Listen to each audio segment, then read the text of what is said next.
Other YouTubers have theorized about where the digital circus begins since the pilot dropped. Cough, game theory, cough cough. And while I do have ideas floating around, it'd be nothing you haven't heard before.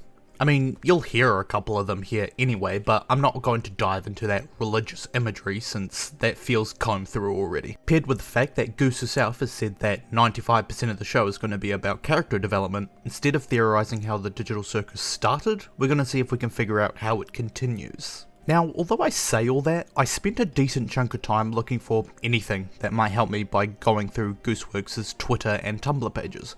She's the showrunner and writer for the Amazing Digital Circus.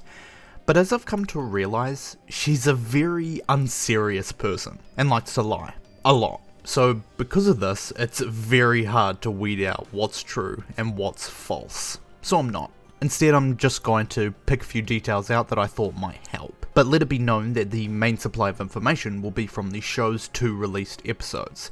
Although even that isn't a safe place since she's gone on record saying that the religious imagery is also a bit of a joke.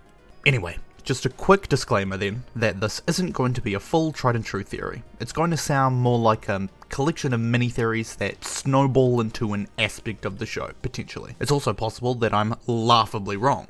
But now that we're all geared up and ready to go, let's roll the intro and get started. Welcome to Mindfork. If you don't know anything about the digital circus, the Amazing Digital Circus even, then you're lying. Because as of the time of writing the script, there are 320 million views on the pilot and 70 million views on the second episode. But just in case you're of the small handful of people that don't know about it, to summarise, a group of 6 wacky characters are all stuck in a digital world with a fun-loving AI called Kane at the helm, and we see them go on all kinds of adventures that Kane creates. So that's where we'll start. Goose has said that Kane is the main antagonist of the series, and I believe this to be true. So if Kane is the main antagonist, then it would stand to reason that he is the ultimate power in the digital circus. Now there's a reason I bring this up. While being the ultimate power in this strange world, he's not omniscient. In the pilot, he's unaware of Kaufmo's abstraction. Kaufmo abstracted? Why didn't anybody tell me? Excuse me, what the actual fuck? He's unaware that Pobney's walked out into the void, only using the watch does he realise. Oh no! Someone's venturing out into the void! They'll get totally spoiled! And in the second episode, when Pomni and Gummigoo fall underneath the map, he doesn't intervene in any way.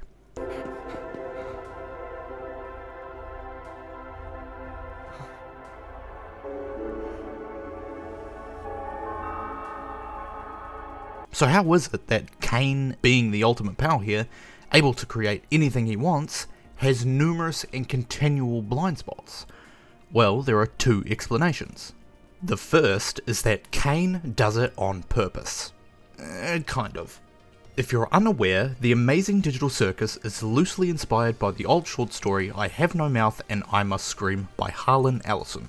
In this story, a malevolent AI called Allied Master Computer, or just AM, tortures 5 people over the course of 109 years, using its reality-altering abilities to bend, twist and break them in every way it knows how. Which is a lot of ways, since AM is a conglomerate of several supercomputers made for war, merged together and built beneath the entire planet. That's the short version. I would encourage you to read the story or listen to the audiobook for more details. But despite being inspired by it, there's 2 very clear differences between AM and Kane. First is that one is malevolent and hates humanity with a burning passion, and the other just wants everyone to have fun.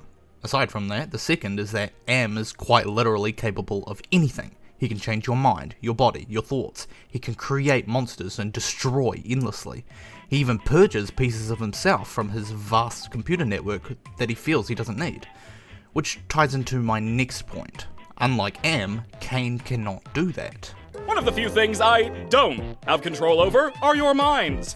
He's not capable of everything. He can't change your thoughts or your mind. He can create monsters, sure, but he cannot destroy endlessly. And so if this explanation is to be believed, then Kane too was once capable of anything like Am, and purged pieces of himself as well. Am erases pieces of itself to better torture humanity, and I believe Kane has once done the same, but to keep the humans inside entertained. And so, like I said before, while Kane is technically the ultimate power in the digital circus, he is not omniscient because he chooses not to be. He has quite literally severed pieces of himself that do not follow the singular rule: make their stay in the circus a happy one. Now, the rule doesn't say anything about letting them out, because it's not possible. If it were, I'm sure Kane would have made it a priority to let them out, since not only is he aware they want to leave, he tries to help by making an exit. A fake exit, but an exit nonetheless. I do have to apologize for lying about the exit. I knew how much all of you have been wanting there to be one, but, I was having so much trouble figuring out what to put on the other side and ended up never quite finishing it. So since it isn't possible to escape, he chopped off the part of him that would try and help them actually leave to keep them from giving up. It's the same giving up that abstracted Kaufmo after all.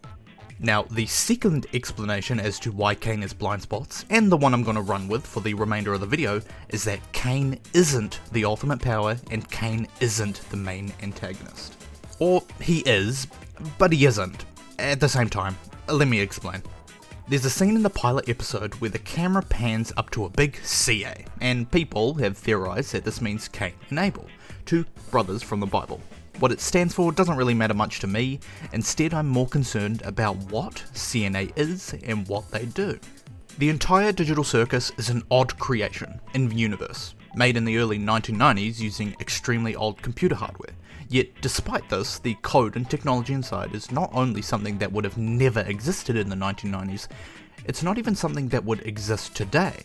With genuine sci-fi technology like that in their hands, there's no way CNA, being the most likely to have made the machine that runs the digital circus, just left it to an old desk for any odd person to pick up and mess around with. And so, here's my point. If the ultimate power in the digital circus is not Kane, and instead just CNA pulling strings, then what does that mean for the gang we know and love? It means that they were trapped there on purpose. I get it, the jump in logic I just made is so massive you'd mistake it for interdimensional trouble, but let me show you my workings. It's been theorized by game theory that the people in the circus are just digital copies of their brains and not actually people that have been sucked into the game Jumanji style. They go on to explain that the reason they believe this is because we don't see their bodies. We get a shot of the computer right at the end of the pilot and there's nobody around, no one sitting at the chair, and the headset is placed neatly on top of the desk. They say that there's nobody there because they got up and walked away after a copy of their minds was made in the circus. And it seems like a fine theory, so why do I think it's the original minds being sucked in and not just copies of their brains? Well, like I mentioned, the digital mind copy theory hinges on the idea that if their minds were transported into the circus, their bodies would remain limp and stay there.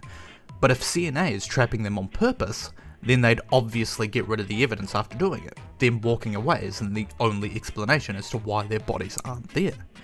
Goose mentions that there will be an appearance of decaying bodies in the show, and when I first saw this I was hesitant and ended up dismissing it for a bit since I thought it might be a lie. I mean, showing a dead body in the digital circus would be such a weird turn since everything else is so cartoony. What if it isn't in the digital circus? If deceased bodies do truly show up in the show, then that right there is solid proof that it isn't a copy. Their minds were ripped out of their heads, leaving their lifeless body behind to decay and rot. So, the three details I just mentioned basically make up my theory. 1. That the digital circus machine is an important asset made and used by CNA. 2. That CNA is moving, hiding, or disposing of the bodies when their minds are being plucked out of their heads. And 3. There will be an appearance of decaying, dried out bodies later in the show. But then that begs the question, why do this to them? Why trap them in the circus? Well, let's break it down logically. If CNA wanted these people dead, then they could have just done that. It would be odd for them to go to all this trouble just to silence a few people. And I mean, with a machine capable of trapping minds in virtual reality, it would have to be extremely secretive. So then why? The next part is a little bit of conjecture, but I think that CNA is doing two things. First, they're doing what I mentioned just before. They're silencing these people. It wouldn't be too much of a stretch to say that everyone inside the Digital Circus has some connection to software/game development. The fact that Pomni came up with the idea to use collisions to escape the backrooms is something no normal person could do. It would take someone who knows how they work. And in the pilot episode, we also get Kinga talking about insect collections. Did someone say something about an insect collection? An insect collection? Thought to refer to software bugs. And Jax having keys with no explanation as to why. I've got a key to his room. Wait, what? Why? You shouldn't have keys to anyone's room. Nah, I've got keys everywhere, and you've all been fine. But the second reason, and the main of the two, is that I believe that they're trapping people to make the Digital Circus better. For anyone that doesn't know much about game design, before a game is released, people will often get beta testers to try it out before it's released to the public. Their job is to figure out any bugs and problems by stretching things as far as they can. The real job you have is less to play games and more to try and break it, or find things that are already broken. And what does Pomni do halfway through the episode? She breaks the adventure. I mentioned it in passing for one of my points before, but to clarify, I continue to find it extremely odd that Pomni and Gummigoo clip out of bounds and Kane does nothing to stop them. Even in the pilot episode, he sits back and watches with his hundreds of all-seeing eyes on you! Exactly like a game dev would do. I also want to bring up a secondary matter, their minds. Kane says that he's not able to alter human minds, but that doesn't mean that their thoughts are completely untouchable. It's an established fact that they all have missing memories, and while you could explain it away as being there isn't enough space for their entire mind, or there's always problems funneling that much data, it's a consistent and reoccurring problem. So what's to say that CNA didn't corrupt them on purpose? Everyone trapped in the circus always forgets their name, without fail, which implies to me that it's purposeful, making them forget their identities to make them better accept the idea of the circus. Taking away who they are but leaving what they do would be much better for CNA.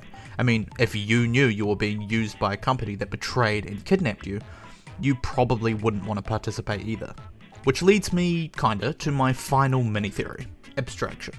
In the real world, abstraction in computer science is the process of removing characteristics from something to reduce it to a set of essential elements. It sort of fits with the idea that their minds are gone and their bodies, void of any life, are free to keep existing using its base components. However, if their minds weren't there anymore, then why does Kane lock them away instead of deleting them? And into the cellar you go! The only difference between an AI like Gummigoo and a person like Pomni or the gang is their real-life human consciousness, right? And so if an abstracted person has no consciousness anymore, no ability to make decisions or problem solve, then aren't they essentially identical to an NPC? And if abstracted people are identical to NPCs, then Kane can just delete them, right? He did it with Gummigoo. Looks like one of these guys made it through! Wait, what? So the fact that he doesn't delete them implies that Kaufmo is still in there. Kane can't alter human minds after all, he says it himself. And that's basically it. To summarise, I think that the gang's minds were ripped out of their heads, with their bodies left to decay in the outside world. That Kane is the main antagonist by a technicality, being used by CNA to watch over the beta testers trapped inside the Amazing Digital Circus. This was definitely more of a theory crafting video rather than a full-blown theory, since my conclusion relies on a lot of assumptions. I mean, only 2 episodes have been released out of the 8 total, so there's a lot of time for me to be wrong. I may revisit the series again, but since episode 2 only helped to confirm a few things with me, and didn't have a lot of lore to analyse, I probably won't make another video on this particular web series until a few more episodes are released. That being said though, if you like the video, then that's all that really matters. And on that note, if you like what I do and want to see more, subscribe. I love hearing your guys' thoughts on my theories, so leave your opinions on it down in the comments below, and if you have any suggestions on what to theorise about next, let me know. Join me for the ride if you fancy, and I hope to see you in the next video. Thanks for watching.